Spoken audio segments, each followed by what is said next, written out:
오늘도 베드로후서 1장의 말씀으로 함께 말씀을 나누고자 합니다. 이런 생각을 한번 해보았습니다.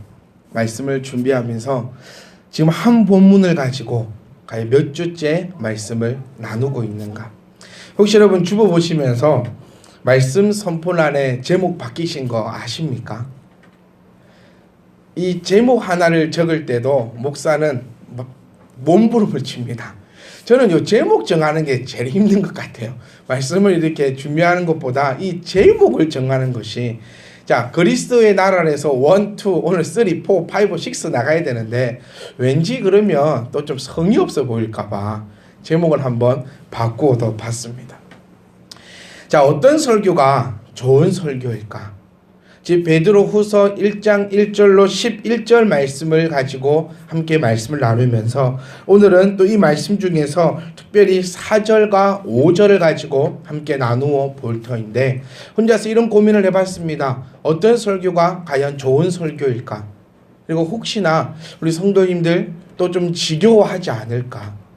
계속해서 목사님 베드로후서 1장 가지고 도대체 얼마나 우려먹으려고 그럽니까? 라고 또 생각하지는 않을까. 요즘에는 한방 있는 설교가 유행합니다.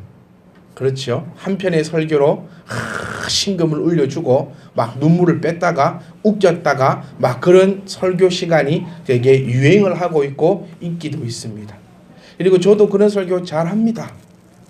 아무도 인정을 안 하시긴 하는데 하여튼 그런 설교 잘합니다. 저도 한 13년 정도 설교의 자리에 서 있었던 것 같더라고요. 근데 부교육자 시절을 할 때는 이 설교의 시간이 그렇게 많지 않습니다. 그러니까 제가 맡은 부서에서는 매주마다 말씀을 전하지만 어른들이 모여있는 이 공적인 예배 시간에 말씀을 전하는 기회가 그렇게 많지 않습니다. 어쩌다가 그 기회가 주어지면 정말 한 방을 터뜨리기 위해서 엄청난 많은 이런 고민을 했던 기억이 있고, 또 다행히 한 방을 잘 터뜨렸습니다. 그래서 부교육자 생활을 할 때도 여기 아시잖아요, 몇 분들. 저 부교육자 생활할 때도 못한다는 소리 들어본 적 없고, 설교하더라도 야 설교 잘한다 라는 소리를 들으면 들었지, 와 못한다 소리는 별로 들어본 적이 없는 것 같아요. 속으로 뭐라 얘기했든지 간에 하여튼 곁으로는 그렇게 많은 분이 말씀해 주셨습니다. 그리고 저도 어릴 때부터 목사에 대한 꿈을 꾸면서 또 가지고 있던 그 비전 하나가 부흥사였습니다. 아니요, 지금도 그 꿈을 가지고 있다고 해도 과언이 아닙니다.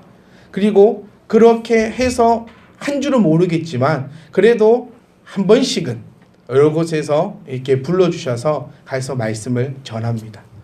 전할 때에도 한 방을 참 잘 터뜨립니다. 2시간, 3시간 말씀을 전하면서도 지겨워하시는 분 없고 다들 짧았다, 너무 좋았다, 또 속이 어찌됐든지 간에 곁으로는 그렇게 표현하시는데, 우리 교회 성도님들은 25분 딱 넘어가면 몸서리를 치시니까 참 밖에서는 잘하는데 안에서는 이렇게 참 못하나 그런 생각도 한 번씩 해봅니다. 말씀도 마찬가지입니다. 한 방을 터뜨리는 설교는 짧은 본문을 가지고 짧게 한 절 아니면 2절을 선정을 해서 성경에 대한 해석은 아주 다이나믹하면서 짤막하게 딱 던져주고 아주 재미나게 웃겨드리는 것이 참 많은 성도님들이 좋아하시는 그런 설교인데, 나는 지금 뭘 하고 있나 라는 생각, 저의 이 고뇌를 여러분 아십니까? 이 한 방을 터뜨려 줘야 되는데, 하지만 이런 생각이 들더라고요. 설교하는 것이 과연 무엇인가? 설교자가 이 앞에 서 있는 이 설교자는요, 저의 이야기를 하기 위해서 선 자리가 아니지 않습니까? 만약 지금 제가 어떻게 살아왔고 제가 어떤 생각을 가졌고 저의 이야기를, 저의 가치관을, 저의 생각을 여러분께 전해드리는 것이라면 얼마든지 제 마음대로 해도 될 것 같습니다. 좀 뻥튀기 해도 될 것 같습니다. 왜냐면요, 여러분 제가 어린 시절 어떻게 살아온지 여러분은 모르잖아요. 제가 전교 1등을 했다 한들 여러분이 여기서 성적표를 한번 떼볼 겁니까? 저기서 어릴 때부터 천자문을 다 떼고 2살 때 ABC를 다 깨우쳤고, 지금은 약간 그렇지만 그때는 그랬다라고 한들 어느 누군가가 그걸 가지고 시시비할 사람이 없습니다. 하지만 여기 서 있는 지금 이 시간에는 저의 이야기를 전해드리는 게 아니라 저의 생각을 여러분들에게 전해드리는 시간이 아니라 하나님의 말씀을 전해드리는 시간입니다. 그리고 더한 것은 지금 제가 본문을 잡았던 것이 베드로 후서입니다. 베드로 후서는 하나님께서 사도 베드로에게 깨달음을 주셔서 그 사도 베드로가 믿는 성도들에게 얘기한 편지의 내용입니다. 근데 이것을 제가 제 임의대로 해석하고 한 절, 두 절만 뽑아서 여러분들에게 말씀을 전해드린다면 아마 베드로가 전하고자 했던 그 내용과는 완전히 다른 내용이 될 수밖에 없다라는 것입니다. 그래서 이 본문을 가지고 길게 말씀드릴 수밖에 없더라고요. 앞뒤 다 잘라버리면요, 베드로가 증거하고 싶어 했던, 베드로가 이야기하고 싶어 했던, 다시 말하면 하나님께서 하나님의 백성들에게 전하고 싶은 그 내용이 변질될 수밖에 없습니다. 우리 성경 구절 한번 찾아볼까요? 여호수아 1장 8절 말씀. 여호수아 1장 8절 말씀. 여호수아 1장 8절 말씀 함께 보시겠습니다. 이 율법책을 내 입에서 떠나지 말게 하며 주야로 그것을 묵상하라. 그 안에 기록된 대로 다 지켜 행하라. 그리하면 내 길이 평탄하게 될 것이며 내가 형통하리라. 아멘. 많은 성도님들이 좋아하는 구절입니다. 그리고 많은 성도님들 댁에 가면 이 말씀 구절이 붙어 있는데요. 어느 것만 딱 붙어 있냐면 내 길이 평탄하게 될 것이며 내가 형통하리라. 요 부분의 말씀이 뽑아져서 집에 걸려 있고 어쩌면 여러분 마음속에 또 새겨져 있으며 또 이 말씀을 보면서 내 길이 평탄하겠구나. 내가 형통하겠구나. 또 주일날 내가 힘없고 가는구나. 그렇게 생각할 수도 있습니다. 또 목사도 그렇겠죠. 여러분 길은 평탄하게 될 것입니다. 여러분은 형통할 것입니다. 라고 주일날 해드리고 이래도 잘 됩니다. 저래도 잘 될 겁니다. 라고 말씀드리면 여러분 집에 가실 때 기분 좋게 가실 수도 있다는 겁니다. 하지만 하나님의 의도는 변질될 수밖에 없죠. 자, 하나님께서는 분명히 내 길이 평탄하게 될 것이며 내가 형통하리라 라고 우리에게 말씀하셨습니다. 근데 그 위의 것이 분명히 있다는 거죠. 내 율법책에 내 입에서 떠나지 말게 하고 주야로 그것을 묵상하고 그 안에 기록된 대로 다 지켜 행하라는 말씀이 분명히 있다는 거예요. 분명히 요게 있는데 요거는 설교자들이 혹은 내가 임의대로 지워버리고 삭제하고 치워놓고 오직 요 한 단어 내 길이 평탄하게 될 것이며 내가 형통하리라. 요것만은 가지고 있다면 이 사람은, 이 성도는, 이 그룹은, 이 교회는 절대로 평탄할 수 없으며 절대로 형통할 수가 없음을 우리가 기억을 하셔야 합니다. 하나님 말씀을 보시면요, 오늘 우리 베드로 후서 1장 내용을 보더라도 한번 분석을 한번 해보셨습니까? 3단계로 나누어집니다. 어떻게 나누어지냐면 첫 번째는 하나님이 우리에게 주신 것이 나타납니다. 대부분의 성경이 이렇습니다. 하나님이 우리에게 주셨다는 거예요. 무엇을요? 구원을 주셨다고 말씀하시잖아요. 하나님께서 우리를 택하시어 베드로와 같이 믿음 안에서 구원을 허락하셨다는 겁니다. 다시 말하면 하나님께서 우리를 택하시어 하나님의 교회로 불러주셨다는 겁니다. 그리고 두 번째가 뭐냐면 내가 너에게 그리했으니 너희는 성도의 이런 점들을 행하라라고 말씀하고 있다는 겁니다. 그리고 세 번째는 뭐냐? 내가 그렇게 행할 때에 내가 너에게 큰 은혜와 복을 허락하겠다라고 하나님은 약속해 주고 있다는 것입니다. 그런데 항상 우리는 첫 번째 거, 두 번째 거 다 잊어버린다는 거예요. 다 잘라버린다는 겁니다. 다 삭제해버리고 오직 하나님께서 구원을 넉넉하게 주실 것이다. 오직 하나님께서 나를 형통하게 하실 것이다. 그런데 신앙생활 2년 해보니까, 한 10년 해보니까, 20년 해보니까, 30년 해보니까 되는 게 없네. 그렇게 혹시 내 입에서 고백하고 있지는 아니하신가요? 그래서 저는 고집스럽게도 그 앞에 이야기도 해야겠습니다. 베드로가 지금 하나님께서 우리에게 전하고자 했던 이 내용이 정확하게 무엇인지 함께 나누어야겠습니다.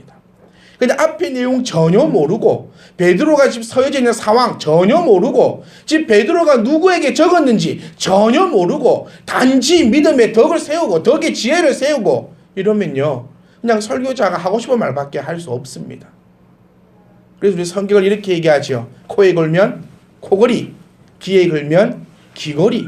그래서 설교자가 한 본문을 선택해 놓고 자기가 하고 싶은 얘기를 마음껏 하는 경우도 너무너무나 우리는 많이 보아왔습니다. 자, 우리가 지금 보고 있습니다. 1절부터 쭉 보아왔습니다.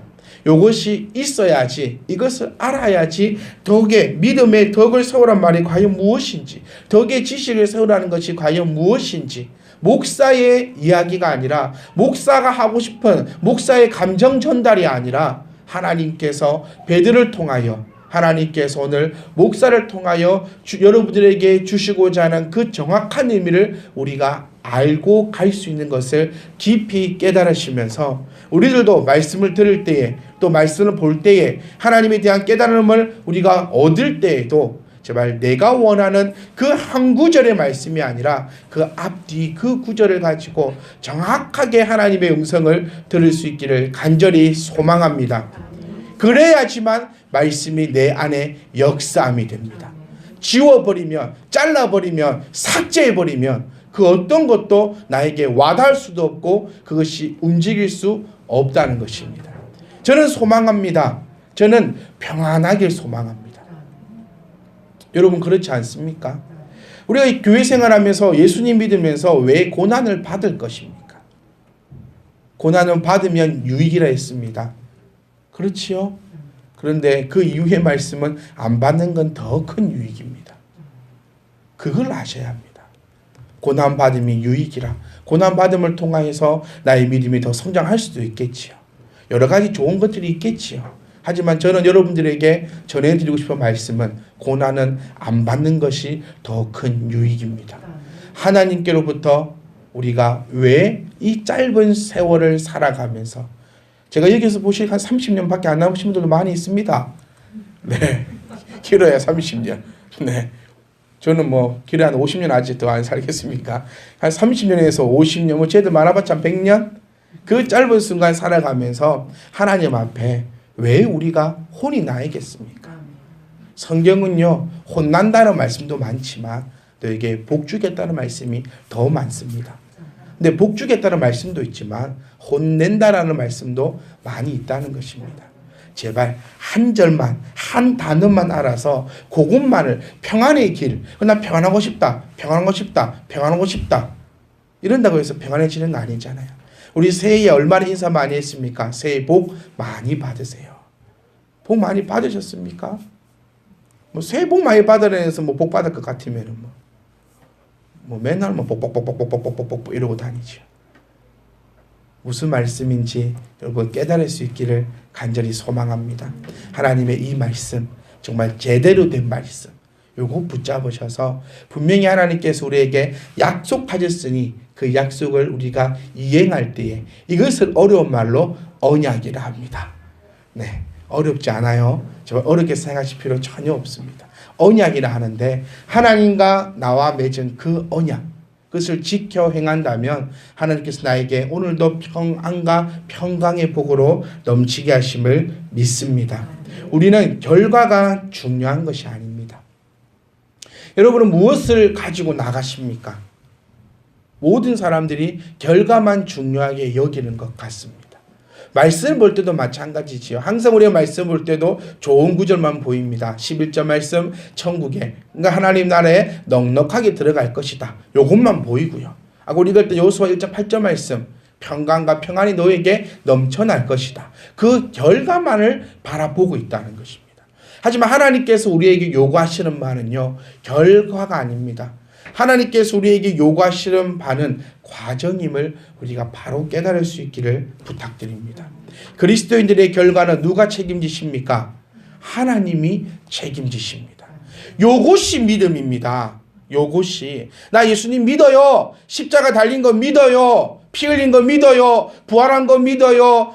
성천한 거 믿어요. 재림할 거 믿어요. 믿어요가 믿는 것이 아니라 나의 결과를 하나님께서 책임져 주실 거라고 내 마음속 의심치 않는 요것이 믿음이라는 겁니다. 근데 우리는 어떠한 삶을 살아갑니까? 여러분, 어떠한 삶으로 살아가고 있습니까? 그 결과에 대해서 얼마나 두려워하며 무서워하며 살아가고 있고, 또 어쩌면 결과만 좋으면 과정이야 어떻게 되었든지 간에 싹 무시하는 그런 삶을 살아가고 있지 아니하였습니까? 하나님 우리에게 말씀하시는 것은 과정입니다. 너희의 그 과정이 과연 나와 함께 하느냐 함께 하지 아니하느냐는 것입니다. 우리 출애굽의 백성들을 생각해 보십시오. 결과는 가나안 땅에 들어가는 거겠죠. 하루 걸리든 100년 걸리든 40년이 걸리든 결과는 가나안 땅에 들어가는 것입니다.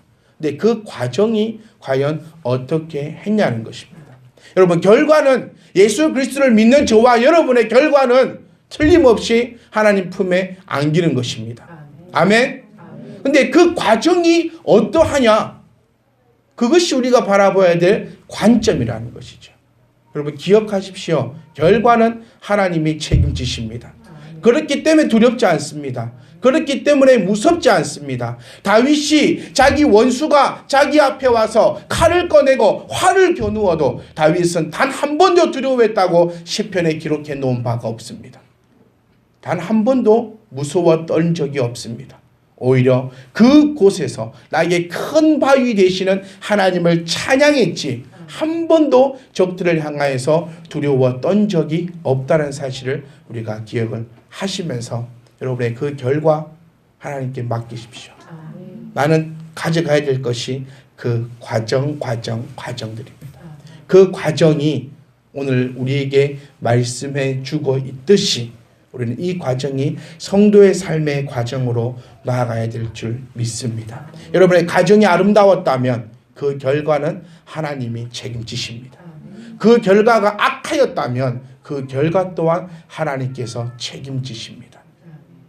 간절히 부탁드리는 것은 저와 여러분이 성도의 삶의 그 과정에 아름답게 있으면서 그 결과 또한 하나님께서 아름다운 열매로 올려드리는 아름다운 열매를 우리에게 맺게 해주시는 그 아름다운 열매로 모든 이가 먹고 마시며 즐길 수 있는 그 성도의 삶의 과정이 되시기를 간절히 소망합니다. 주님께서는 우리에게 큰 약속을 하나 하셨습니다. 그 큰 약속이 과연 무엇입니까? 제가 여러분들 요 생각을 뽑아내기까지 3년의 시간이 걸린 것 같아요. 어떤 생각? 복하면 뭐? 돈. 복하면 돈. 우리 지금까지 그렇게만 알고 왔던 요 생각을 뽑아내는 작업을 저는 계속해서 했고 지금도 계속해서 합니다. 결정적인 순간에 여러분 복하면 돈이 나올 수밖에 없어요. 복은 돈이 아닙니다. 복은 건강이 아니고 복은 내가 생각하고 있는 그것이 복이 아니라 복은 가장 큰 복은 하나님께 주시는 큰 복은 내 영혼이 구원받음을 기억할 수 있기를 소망합니다. 그렇다면 그 나머지의 결과는 하나님께서 책임지실 겁니다. 오늘 본문 말씀에서 이렇게 말씀하십니다. 썩어 없어질 육신의 정욕으로 살지 마라. 너의 그 결과를 과연 너는 어디에 가치관을 두고 살아가고 있냐는 것입니다. 나의 복이 나의 영혼 구원에 있다고 믿으신다면 그것이 나의 큰 복임을 여러분들이 자부하신다면 그 어떠한 것도 나에게 저주가 될 것 없고 그 어떤 것도 나를 옥죄일 것이 전혀 없음을 여러분이 기억하셔야 한다는 겁니다. 여기서 큰 약속을 하셨다고 우리 베드로는 이야기하고 있습니다. 4절 말씀에 그 배배롭고 지극히 큰 약속을 우리에게 주었다라고 얘기하고 있는데 요 큰 약속이 과연 무엇이냐? 이 큰 약속은 그리스도인들의 미래의 일들에 대해서 이야기하고 있는 겁니다.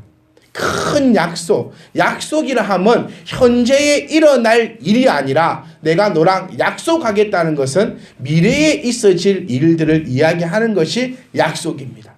과거의 것을 가지고 약속하지 않지요. 약속한다는 것은 미래의 이야기입니다.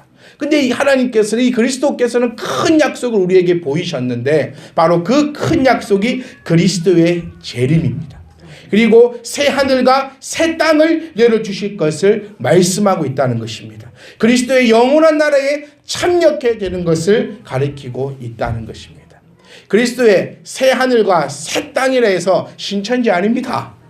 신천지들이 워낙 좋은 단어만 제가 골랐으니까 요 말을 하면 아무도 아멘 하지 않잖아요. 새 나라와 새 땅. 그래서 많이 들어봤는데 교회 잘못 왔나? 이거 뭐 신천지 위장 교회인가? 아닙니다. 새 나라의 새 땅은 그리스도께서 우리에게 큰 약속을 해주신 그 은혜입니다. 저희들이 갖다 쓰는 그런 이상한 단어가 아니라 예수님의 재림은, 우리는 보세요. 이제 재림 나오고 새 하늘과 새 땅 얘기 나오면 오이씨 기리한데? 이상한데? 요 생각부터 탁 드는데요. 이것이 큰 약속입니다. 우리가 사모해야 될 바는 그리스도의 재림입니다. 그리고 그리스도께서 열어주실 새 하늘과 새 땅입니다.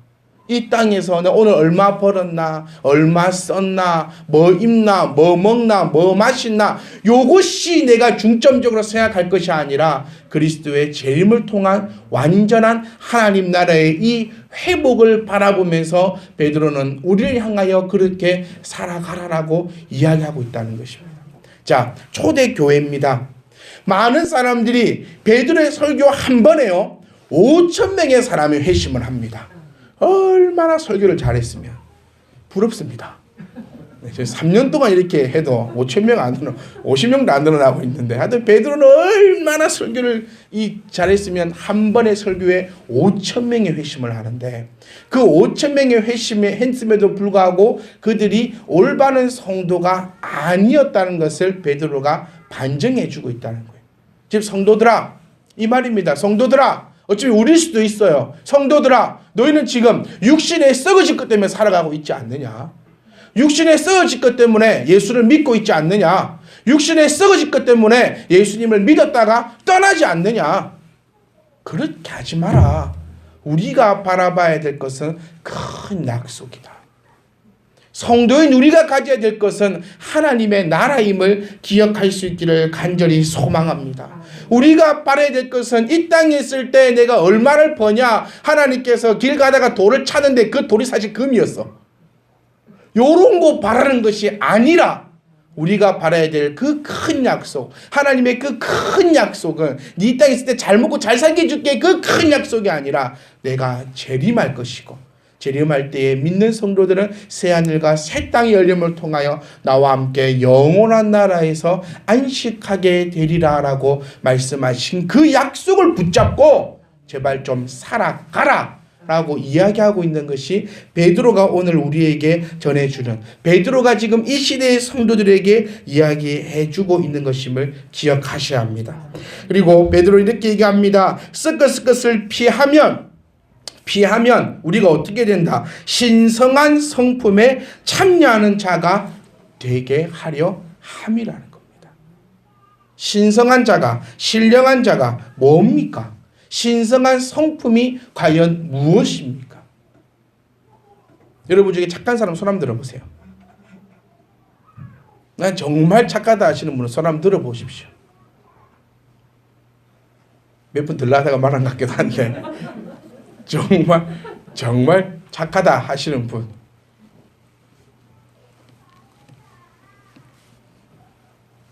누가요? 정말 착한, 우리는 어째 어쩝니까? 이럴 때 다 줘요 하고 딱 서로를 들 수 있는 그런 사람이 돼야 되는데, 서로 아내와 남편이 서로 쳐다보면 어쩝니까? 이제 우리 주님 이제 재림하시면은 오늘 딱 재림하시면 우리는 여기 앉아 있는 겁니까?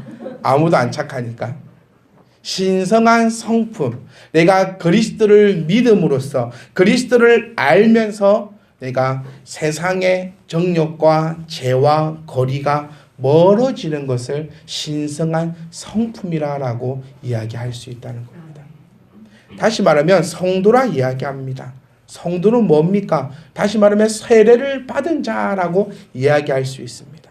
세례를 받은 자는 무엇입니까? 그리스도와 참된 연합된 자들입니다. 우리는 그리스도와 이제 연합된 자들이라는 거예요. 이 연합된 자들은 새로운 피조물로 거듭나게 되고 성령으로 말미암아 참된 영적 교제를 나누며 장차 나타날 하나님의 영광에 참여하게 되는 자가 바로 여기서 나타나고 있는 신성한 성품에 참여하는 자. 참여한다. 신성한 성품에. 신성한 성품은 예수 그리스도라는 것을 기억하시고 우리가 그리스도와 함께 참여하는 자가 될 것임을 베드로는 우리에게 강력하게 이야기해 주고 있음이 오늘 본문임을 우리가 기억을 하셔야 합니다. 사랑하는 성도 여러분, 우리는 기억하셔야 됩니다. 하나님의 말씀을 바로 알겠다고 기억하시고 다짐하셔야 됩니다. 그리고 그 말씀을 들음을 통하여 내가 내 안에서 나의 성품이 신성한 성품으로 새롭게 피조물로 만들어져야 됨을 우리는 기억을 하셔야 합니다. 내가 아무리 좋은 설교를 1000번, 10,000번 듣는다 하더라도 내 마음에 심어지지 않는다면 열매를 맺을 수 없어요. 우리 성경에서는 자주 얘기합니다. 열매를 이야기합니다. 열매. 혹시 나무 심어보신 적 있습니까? 나무를 심으면 바로 열매가 날 것 같지요? 아닙니다. 열매를 맺던 나무도요. 큰 나무 있잖아요. 그러니까 올해까지 열매를 따먹었던 나무도 뽑아서 다른 데에 옮겨 심으면 3년에서 5년이 지나야지 열매가 맺힙니다. 이 참 희한하더라고요. 근데 성경에서는 이 열매를 자주 얘기합니다. 이 열매를 맺는다는 것은 뽑아다가 새로 옮기는 작업이라는 거예요. 그리고 그만큼의 노력과 시간이 걸린다는 겁니다. 그리고 노력과 시간이 걸렸음에도 불구하고 첫 번째 열매 맺지 못하는 나무, 두 번째 열매를 맺는데 그 열매가 악한 열매를 맺는 경우 우리 주님께서는 도끼로 찍어다 불에 던져버린다고 표현하고 있다는 것입니다. 성도 여러분, 지금 베드로가 우리에게 얘기하고 싶은 것도 하나님이 베드로를 통하여서 믿는 성도들에게 말씀하시고자 하는 것도 너희는 성도로서 신령한 성품에 참여하는 자가 되어야 한다는 것입니다. 또한 세상 썩어질 육신의 것에 마음 두지 말고 그 큰 약속을 기억하라는 겁니다. 약속을 여러분 기억하셔야 합니다. 요즘에 이제 어린아이들과 약속하기 너무너무 힘들지 않습니까? 아이가 자라나면서 약속하기가 무서워요. 저희 큰애도 이제 약속을 딱 하면 그것을 정확하게 기억하고 있습니다. 잠잘 때 어렴풋이 약속한 것까지 아침 눈 뜨자마자 약속 지키라더라고요. 여러분은 그 약속을 얼마나 기억하고 있습니까? 하나님께서 그리스도께서 우리에게 하셨던 그 약속, 주님께서 한 번도 우리를 장관에 앉혀주겠다고 약속하신 적 없습니다. 그리스도께서 한 번도 우리에게 돈벼락 맡겨주겠다고 약속하신 적 없습니다. 주님께서 한 번도 너를 이 세상에서 완전 초울트라 사람으로 만들어주겠다고 약속하신 적 없는데 우리는 왜 그 약속을 변질시켜서 기억하고 있습니까? 그리스도께서 약속하신 그 약속은 내가 너희를 나의 자녀 삼아 영원한 나라에 함께 참여하는 자가 되게 하겠다라고 약속하셨지, 그 약속을 변질시켜서 여러분의 생각대로, 여러분의 마음대로, 여러분이 원하는 대로 그 약속 정해놓고 왜 약속 지키지 않냐고 주님 앞에 이야기하는 자가 한 분도 없기를 간절히 소망합니다. 하나님께서는 주님께서 우리에게 약속도 하셨습니다. 성도로서의 아름다운 삶을 살아갈 때에 성도로서의 아름다운 품위를 우리에게 이루어 주실 것입니다. 하나님의 자녀로 내가 아름답게 그 걸음걸음 과정들을 걸어간다면 하나님의 자녀된 우리들의 품위를 하나님께서 지켜주실 겁니다. 그 믿음 가지시고 오늘도 말씀 붙잡으셔서 여러분 한 주간의 삶이, 평생의 삶이 세상에 썩어질 것 마음 두지 않고 큰 약속을 기억하며 신령한 잔치에 참여하게 되는 저와 여러분의 삶이 되기를 주의 이름으로 축복하고 부탁하며 간절히 소망합니다.